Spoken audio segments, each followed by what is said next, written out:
मीना और बर्फ का जादुई महल। एक छोटा खूबसूरत गांव जहां हर तरफ बर्फ की चादरें तनी हुई थी। एक प्यारी सी बच्ची रहती थी जिसका नाम मीना था। मीना के गुलाबी गाल, चमकती आंखें और सुर्ख कोट सबको बहुत पसंद था, मगर उसे सबसे ज़्यादा प्यार था अपने नन्हे सफ़ेद बिल्ली के बच्चे से जिसका नाम था स्नोबेल।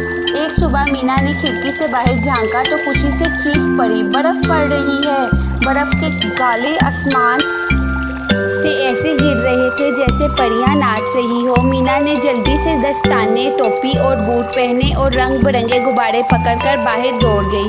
स्नोबेल भी इसके पीछे पीछे खुशी से म्याऊं करता हुआ निकल पड़ा। मगर आज का दिन खास था। मीना ने बर्फ में एक जादुई जगह बनाने का मंसूबा बनाया था।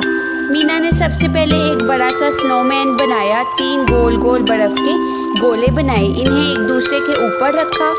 बटनों की आंखें, गाजर की नाक और सुर्ख फीते का मफलर लगाया। स्नोबेल खुशी खुशी इसके गिर्द दौड़ता रहा। फिर मीना ने बिल्ली के लिए एक छोटा सा बर्फी महल बनाया जिसमें एक नन्ही सी स्लाइड भी थी। ये है तुम्हारा बर्फ का राजमहल, मीना ने ऐलान किया।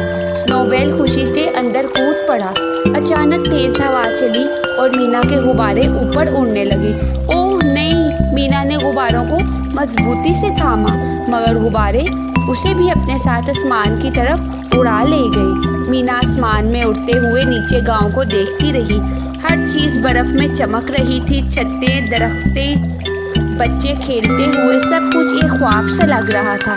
कुछ देर के बाद गुब्बारे आहिस्ता आहिस्ता उसे नीचे ले आए, बिल्कुल अपने बर्फी बगीचे में। स्नोबेल खुश होकर इसके गिर्द लिपट गया। शाम को जब सूरज ने बर्फ को सुनहरी और गुलाबी रोशनी में नहला दिया, मीना और स्नोबेल अपने महल में बैठकर थर्मस से गर्म कोको पीने लगे और आसमान में उड़ते हुए गुब्बारे को देखते रहे।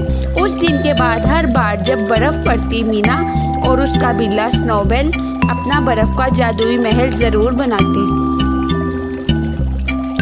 कि शायद दोबारा कोई जादुई सफ़र उनका मुंतज़िर हो।